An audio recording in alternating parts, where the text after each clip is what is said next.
Before that pivotal moment, life had already tested me in countless ways. I grew up in a small town, juggling work and college, doing my best to get by. Hard work never intimidated me, but I always felt something was missing. Marriage followed, not out of love, but more out of obligation, which slowly drained the passion I once had for life. Each day became a checklist of responsibilities, a job, a house, and eventually a divorce. The divorce didn't come as a surprise. I was stuck in a dead-end job, barely putting in effort, and my home life was just as bleak. Sheila, my then wife, grew increasingly distant. One day, I returned to an empty house. She had moved in with someone else. That marked the beginning of a chaotic chapter where I tried to reconstruct a life that had never felt solid. Fast forward to a typical morning in Honolulu. I sat at Starbucks, sipping my usual frappuccino, a routine the baristas knew by heart. The warm Hawaiian air surrounded me, and I wrestled with the tension of enjoying the moment while being haunted by my past. I reflected on the 5 years since Sheila left, and how dramatically my life had changed. I caught a few dirty looks from people in line when one of the girls cheerfully greeted me. "Good morning, Mr. Mitchell." I couldn't help but wonder if my generous tipping helped with that. It was a quintessential Hawaiian day, clear skies, temperatures in the mid-70s, and a gentle breeze from the ocean. Honestly, it's a bit silly to even mention the weather. After all, Hawaii is in the middle of the Pacific. The wind always blew in from the ocean, no matter the direction. I sat outside at a small table beneath a palm tree that offered just enough shade to shield me from the sun.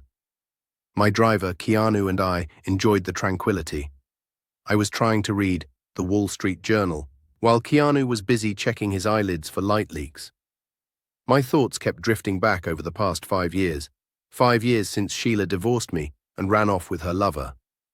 Back then, I was in Western New York, working as a tech for a large manufacturing company. To be honest, I wasn't the best employee. I was below average, rarely putting in the effort and lacking ambition. Once I finished a task, I'd just wait for the next one, often hiding out instead of seeking more work. One day, after completing my assigned task, I was browsing the web when my supervisor walked into my cubicle. "The department manager wants to see you," he said. It felt unusual, and a knot formed in my stomach. We took the elevator down together, and when we reached the manager's office, his secretary, Margaret, asked us to wait. "I believe Mr. Martin is on the phone. He'll see you shortly." That shortly turned into a 30-minute wait, the longest half hour of my life. When we were finally called in, there were no chairs offered. "Jim," he began, glancing at the papers on his desk.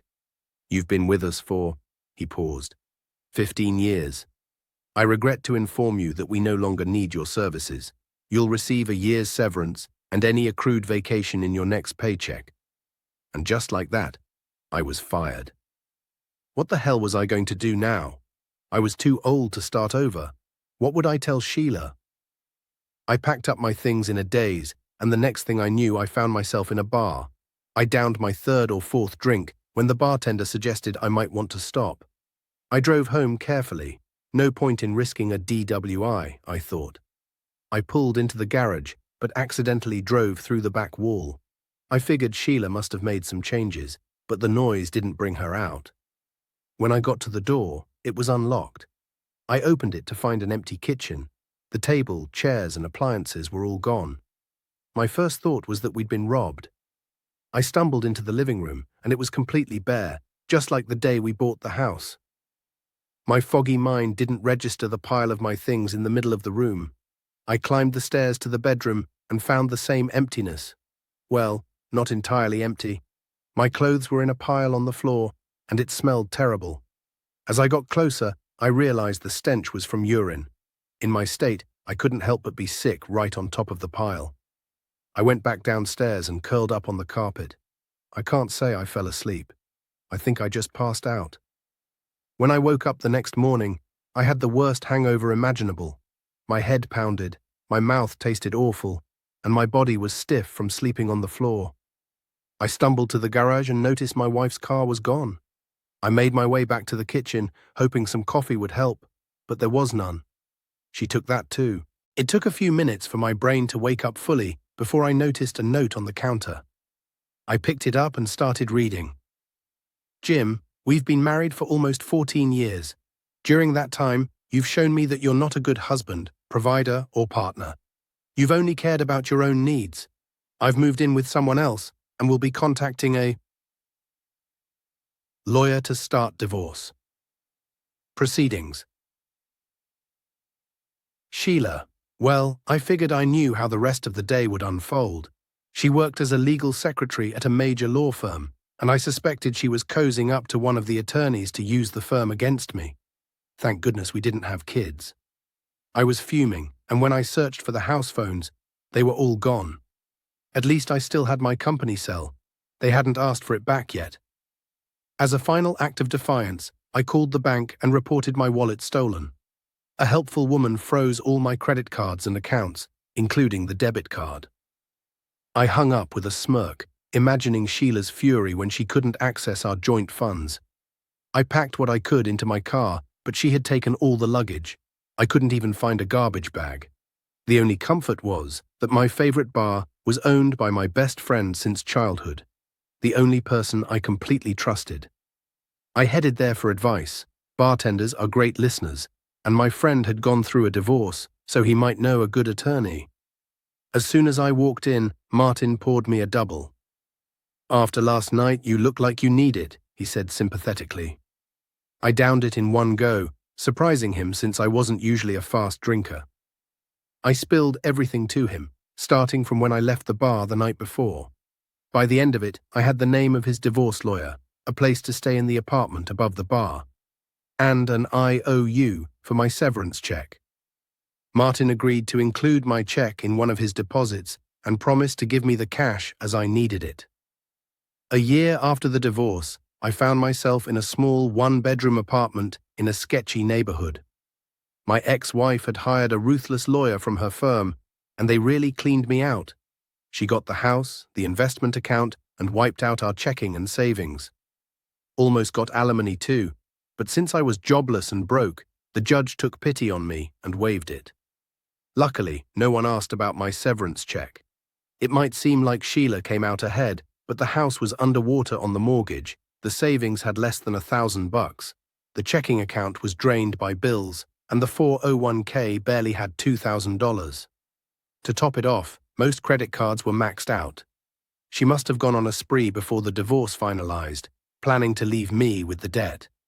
But with no income, the judge stuck her with the bills. It took a week for the grin to fade. Eventually, I found a job as a janitor for the school district, working night shifts. My days were spent either on my computer or at my friend's bar, where I was quickly heading toward heavy drinking. One morning, I found a Powerball ticket in my pocket that I didn't remember buying, but I knew the bar sold them. I tossed it on my desk and went to shower and brew some coffee. After booting up my computer, I checked the numbers on the Powerball website. I triple-checked the ticket. My numbers matched, and there was only one winner, a jackpot of $250 million. I quickly signed the back of the ticket and called my divorce lawyer, but it was Sunday, so I got his voicemail. Hours later, he called back. It seemed he didn't have much going on that day either. I told him we'd set up a meeting for Monday. The next day, we spent hours discussing trusts, investments, tax strategies, and, most importantly, how to protect my winnings from my ex. It took nearly a month to set up all the accounts and finalize everything. 2 weeks later, I was looking at properties in Hawaii, aiming for a luxury home in the hills near Hawaii Kai, a suburb of Honolulu. It took almost a year to get the house just right, but now I was finally settled in, enjoying the good life. One of my favorite memories from this time was the call from my lawyer. My ex had heard about my lottery win and wanted to talk. My lawyer shut her down immediately, and that's when I knew I'd chosen the right person. I was sipping my frappuccino, lost in thought, when I suddenly felt like I was being watched. I was about to alert my driver, but then I looked around and noticed a little girl, maybe 5 or 6, staring at me.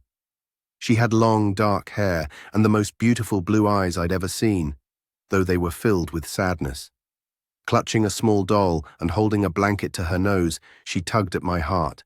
and I just wanted to hug her and take her troubles away. Although no one spoke the language, the owner, a fourth-generation Italian, promised to keep an ear out for a native speaker. Most of his Italian-speaking relatives had passed on, but the food was fantastic, and Bella devoured her pizza almost entirely. As we left the restaurant, it was getting late.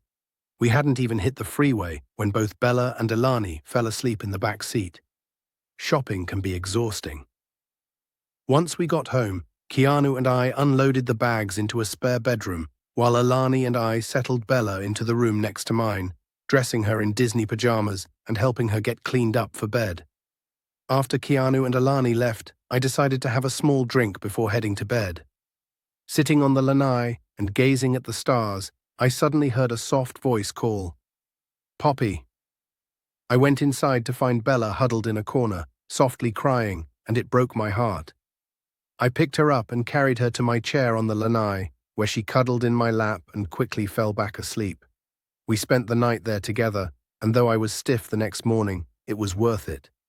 Alani woke us up asking what we wanted for breakfast. I looked at Bella and said, "Man, you eat." She jumped up, grabbed Alani's hand, and they headed to the kitchen. Shortly after, Bella proudly returned with a cup of coffee for me, chatting away as if I understood every word. She set the cup down on the table to prevent spills and stood there watching me closely, clearly waiting for me to take a sip. When I did, I exclaimed, "Perfetto!" and she beamed from ear to ear. I noticed Alani standing in the doorway, smiling. "Way to go, boss. Now go take a shower while Bella and I make breakfast," she said. My mother always taught me to listen when a woman gives an order, so I headed to the bathroom. As I finished up, I heard Bella's sweet voice call, "Poppy, prima colazione, breakfast." When I opened the door, she was there, ready to take my hand and lead me to the kitchen. The table was set with my finest china. The silverware was a bit haphazard, but I gave her a thumbs up, and she smiled back at me. After breakfast, I started making calls, pulling in favors and using every form of persuasion I could to find a translator. As much as I was growing attached to Bella, I knew there had to be someone out there looking for her. She was too special to be lost forever. Let me pause and describe my estate. When I bought the property, there was a small guest house behind the main house. With no in-laws to accommodate, I rented it out to vacationers monthly. The estate was part of a gated compound with top-notch security, so I charged a premium for the location and privacy.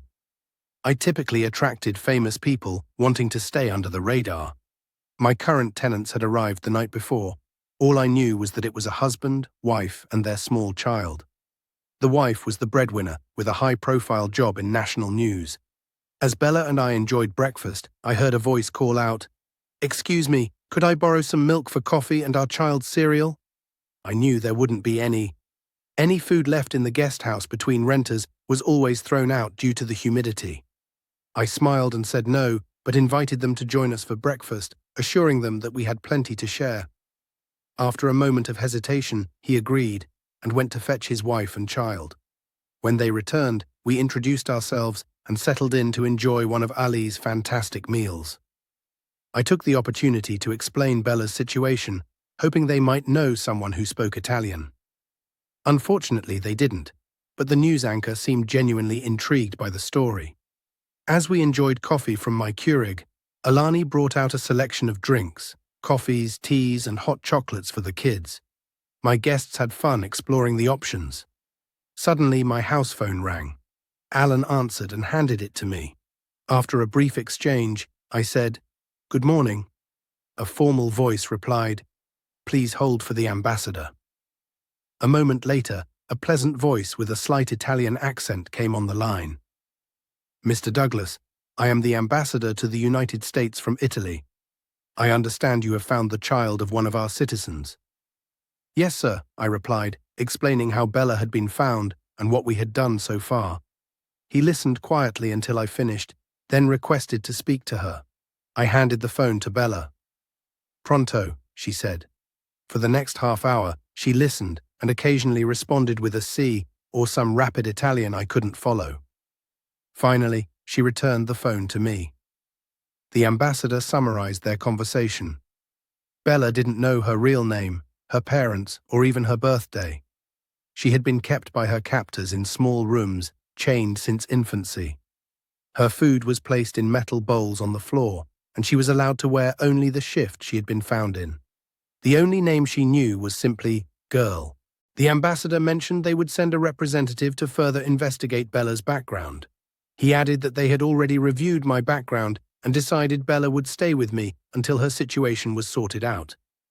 The representative would arrive in 3 days and stay with us during the investigation. Both Bella and I agreed to the plan. I spent the next hour answering questions from everyone at the table. When they finally wrapped up, the chief of police arrived, and I filled him in on the morning's events. It was then decided that Bella needed a proper little girl's bed. Guess who got volunteered to buy it? Keanu brought the car around while Alani dressed Bella. Our renters decided to join us at the mall, though I sensed the husband wasn't thrilled about spending his vacation day shopping. I managed to persuade him to spend the day at the golf course instead. We all fit comfortably into my Bentley, and I drove us to Ala Moana Mall while Keanu dropped the husband off at the golf course.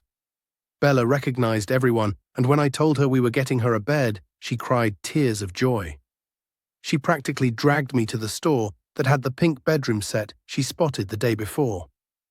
Ala Moana is a big mall, but Bella navigated it like a pro, leading us straight to the store without a single wrong turn.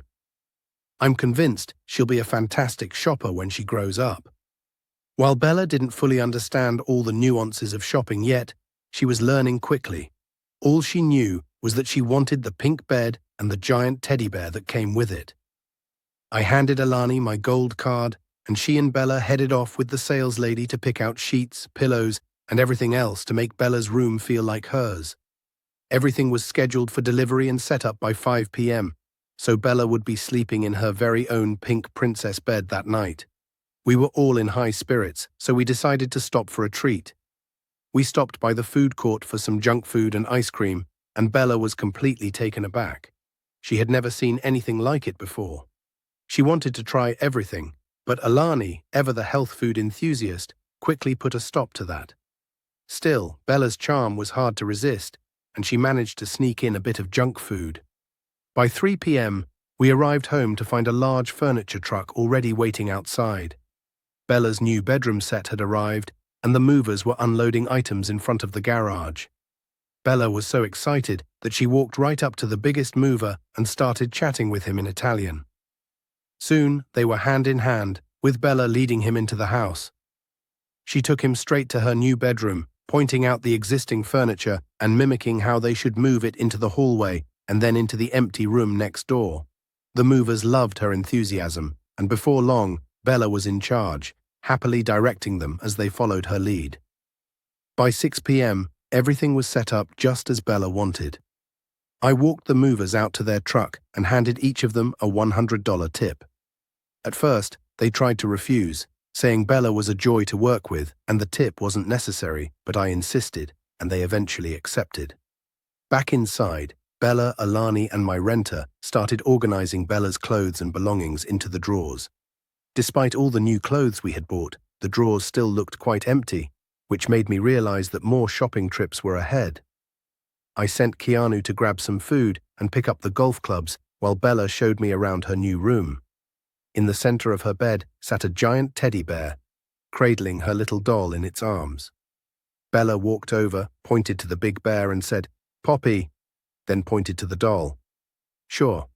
Here's a rewritten version." Bella's simple gesture brought me to tears. She reached into her dress pocket and pulled out the handkerchief I had given her the day before.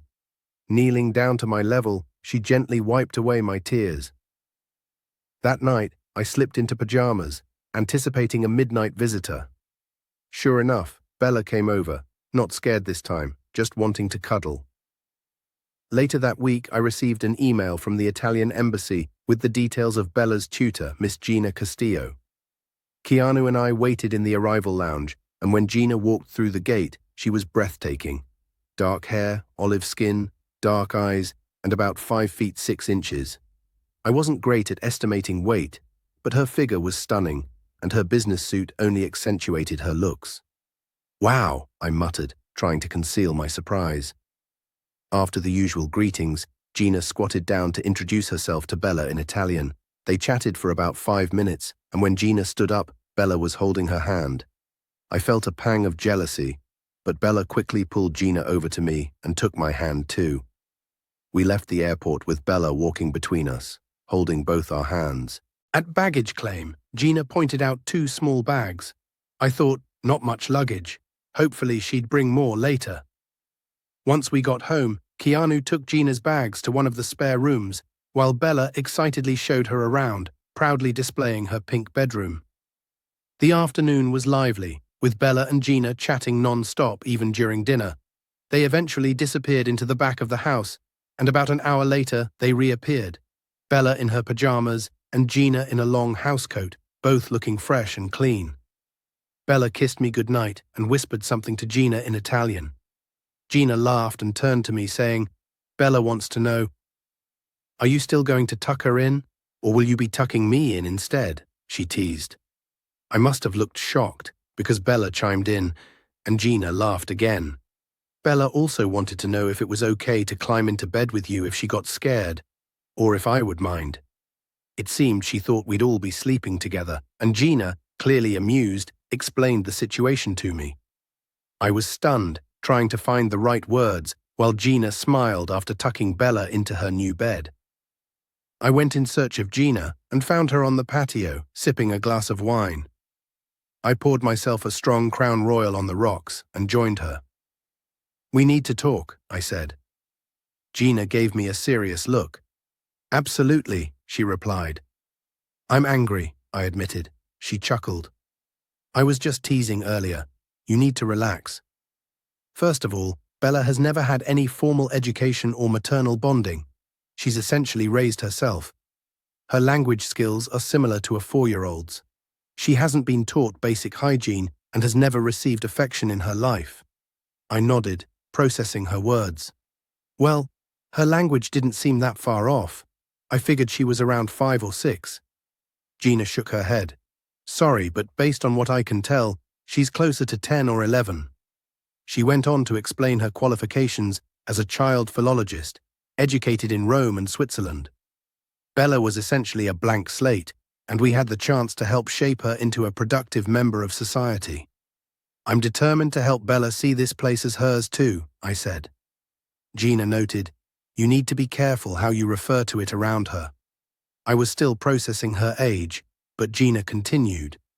"Next, I'll begin teaching her English. As her language improves, I want you to start reading to her at bedtime. It will help her learn and create a bond." To help her understand affection, we needed to recreate the early bonding experiences that children typically have. "I can do that," I said, feeling a swell of pride. "The next step is to model affection between adults. Hand-holding, simple kisses, hugs and touches," she added. "It sounds like you've set us up for a lot of work," I remarked. "How long will you be staying? Does your husband or boyfriend mind?" I asked, hoping I wasn't overstepping. She smiled. "I'm not in a relationship right now. As for how long, we'll see. Get some rest and make sure Bella joins you if she feels lonely," she said, clarifying, "Not me, Bella." In the following weeks, Gina seamlessly integrated into our household. She and Bella became inseparable, like 2 halves of a whole. Gina was patient, blending Italian and English in a smooth rhythm, and soon Bella began responding more in English. The next surprise came when the UPS driver delivered several boxes of school books that Gina had arranged for homeschooling. Eager to learn, Gina set up a small classroom in one of the spare rooms, and they spent at least 4 hours each morning focused on Bella's education. After lunch, they engaged in what they called girl things, sometimes even continuing their lessons before dinner. When Gina wasn't available, I stepped in as the teacher. Bella diligently asked questions in English, and under Gina's strict orders, I responded only in English. Bella would sit with her Italian-English dictionary, flipping through the pages to understand my answers. The more she flipped, the more I realized I must have confused her. But with each passing day, her comprehension grew, and my pride in her progress deepened. 2 months flew by, and I was genuinely impressed by Bella's improvement. Gina was an incredible teacher. One morning during breakfast, I received a call from Washington, D.C. It was the Italian ambassador, and it turned out that we had become quite the topic of discussion. Morning news shows featured a segment on child welfare, with Bella as the focal point. Clips showed her smiling and holding hands with Gina and me, along with footage of her at Starbucks in the mall.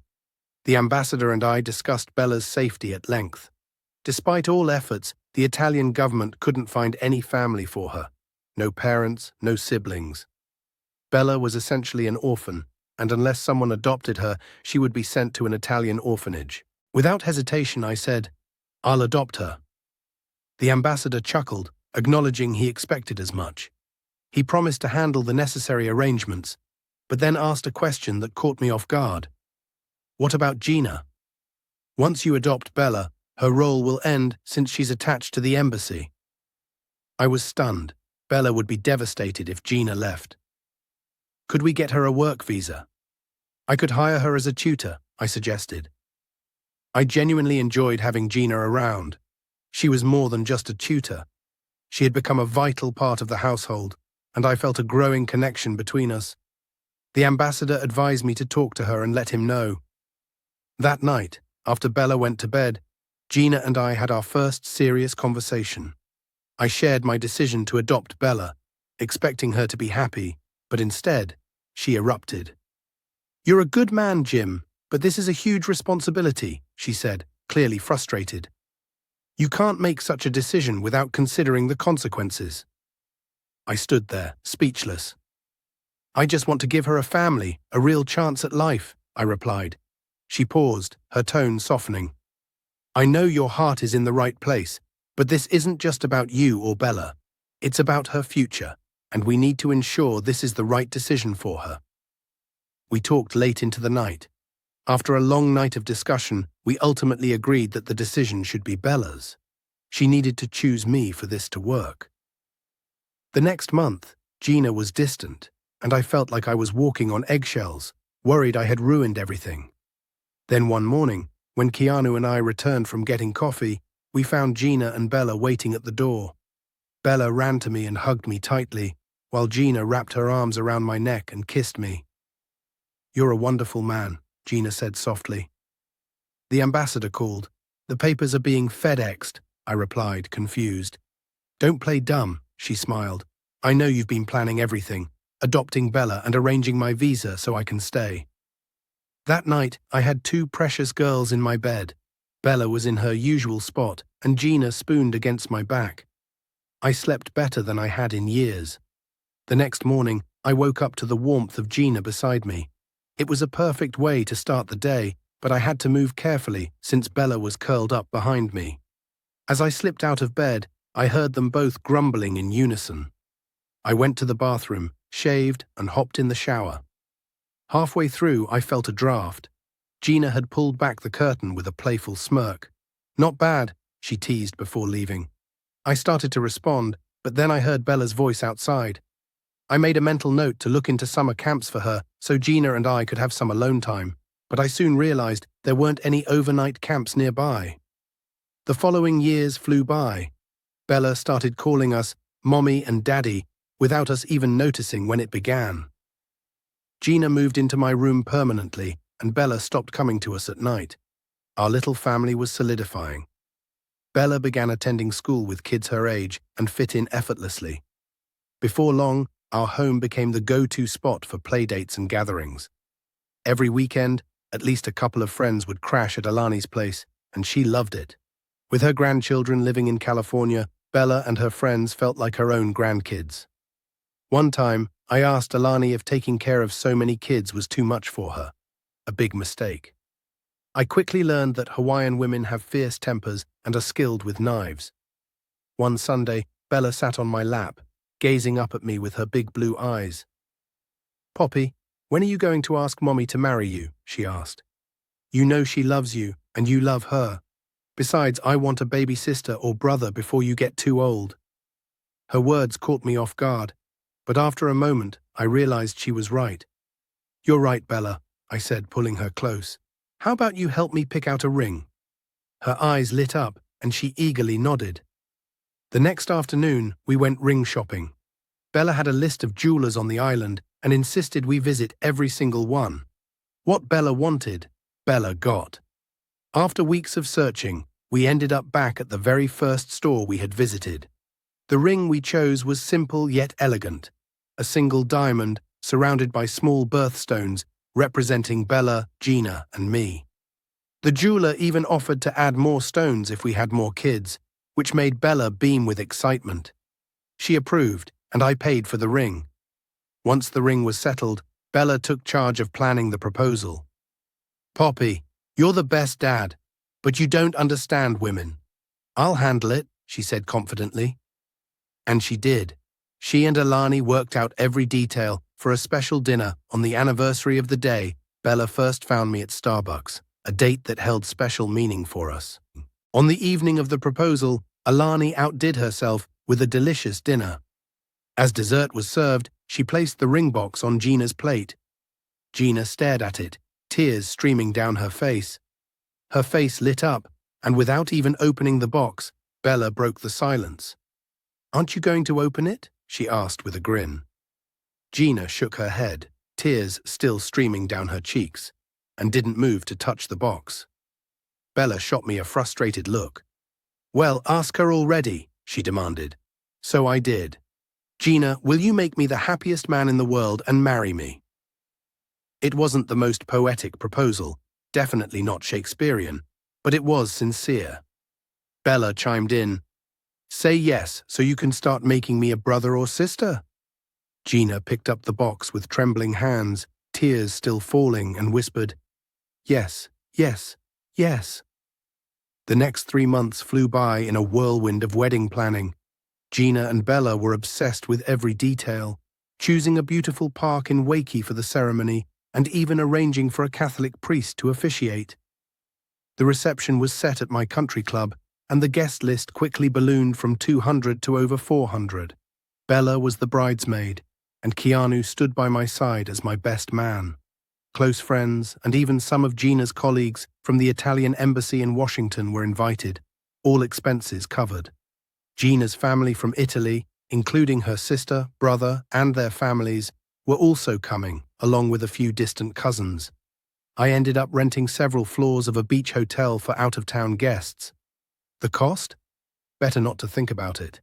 As for the wedding dress, I wasn't allowed to do much besides foot the bill, but I did join Gina and Bella to pick out my tuxedo. I thought it would be a quick decision, but how wrong I was. Gina and Bella spent the entire afternoon ensuring my tux was perfect, nearly driving the poor tailor to a nervous breakdown with all their changes. Thankfully, it was a simple black tuxedo with a white shirt. I can't imagine the chaos if I'd chosen something more elaborate. After that ordeal, I vowed to take a year-long cruise around the world when Bella got married, only returning the day of the wedding. Before the wedding, I was feeling so overwhelmed with stress that I could hardly handle it. Keanu found the whole situation hilarious. He laughed every time he saw me. I joked about firing him after the wedding, which only made him laugh harder. Finally, the big day arrived, but I wasn't allowed at home in the days leading up to it. Instead, I stayed in a hotel with Gina's relatives, who turned out to be a lively and fun group.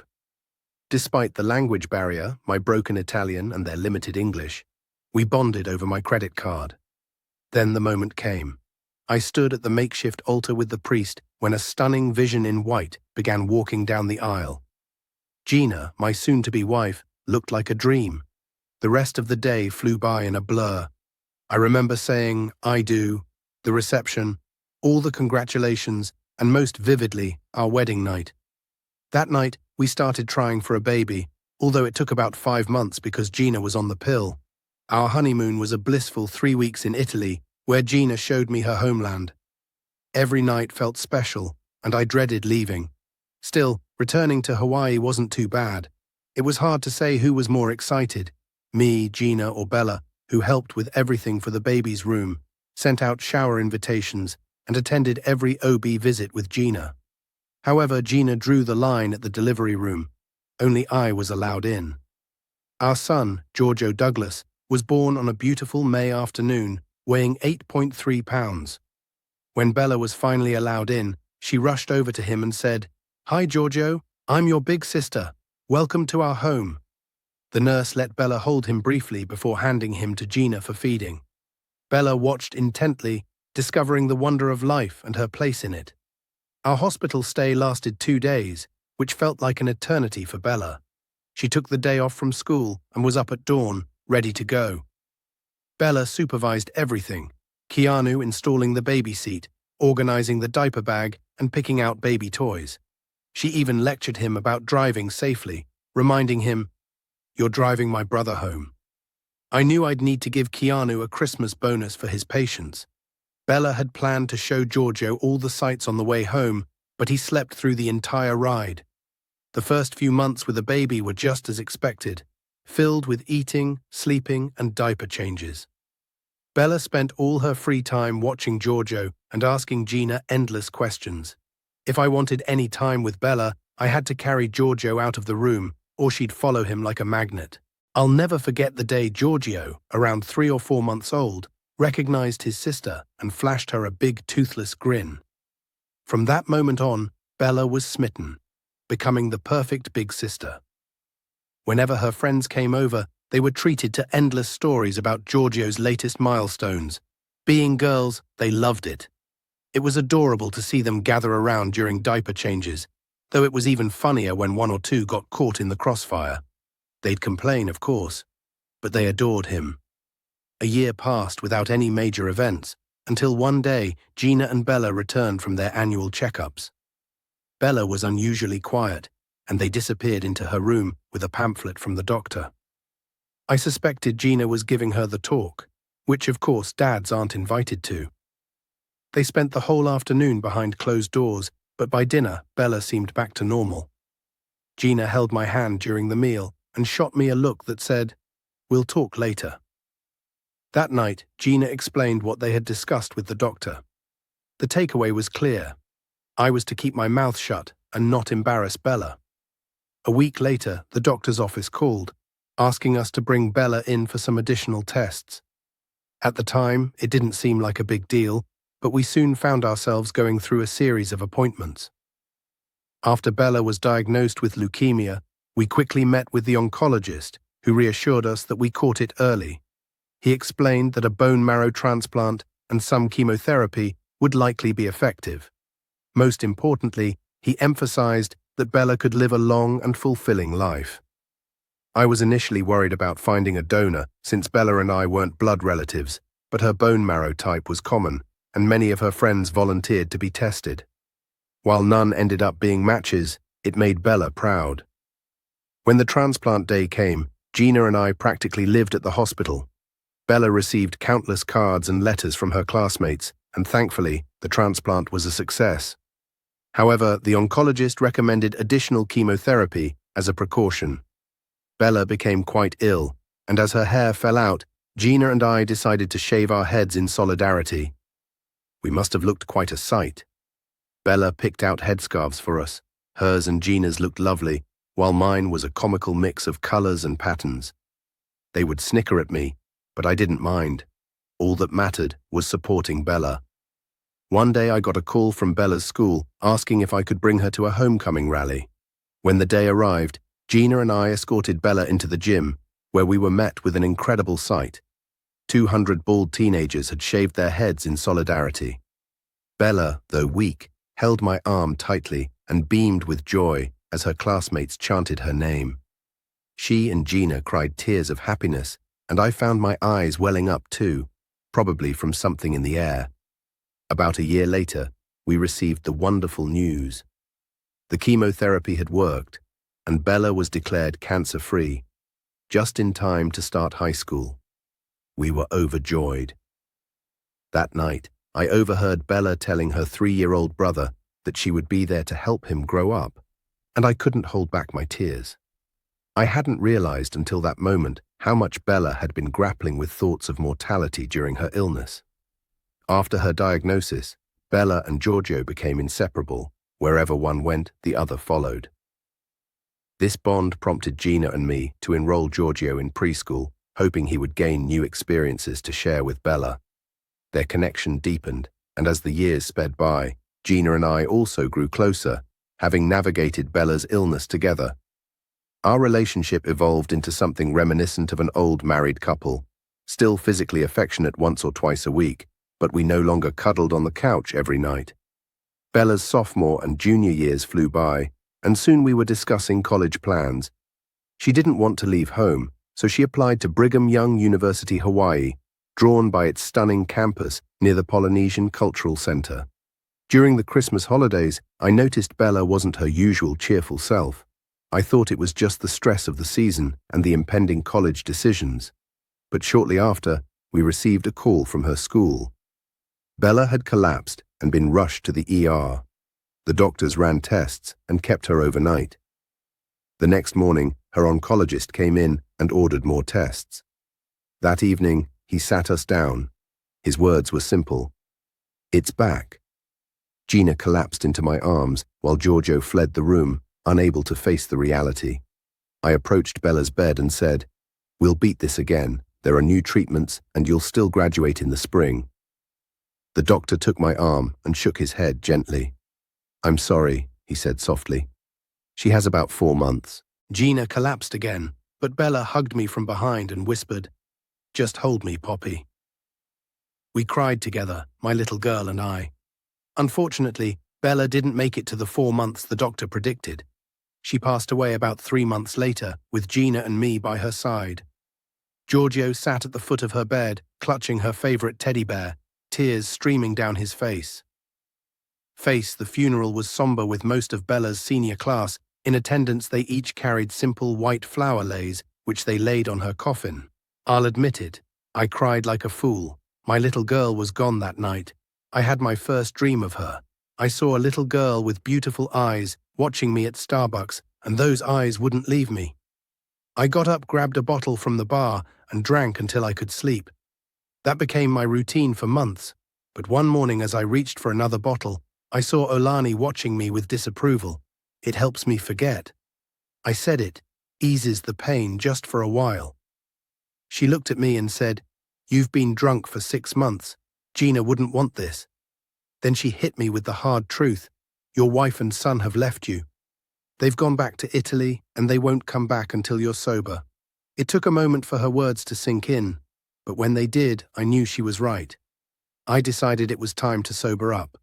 I opened another bottle, telling myself I'd start tomorrow or maybe the next day, but that Friday I checked into detox.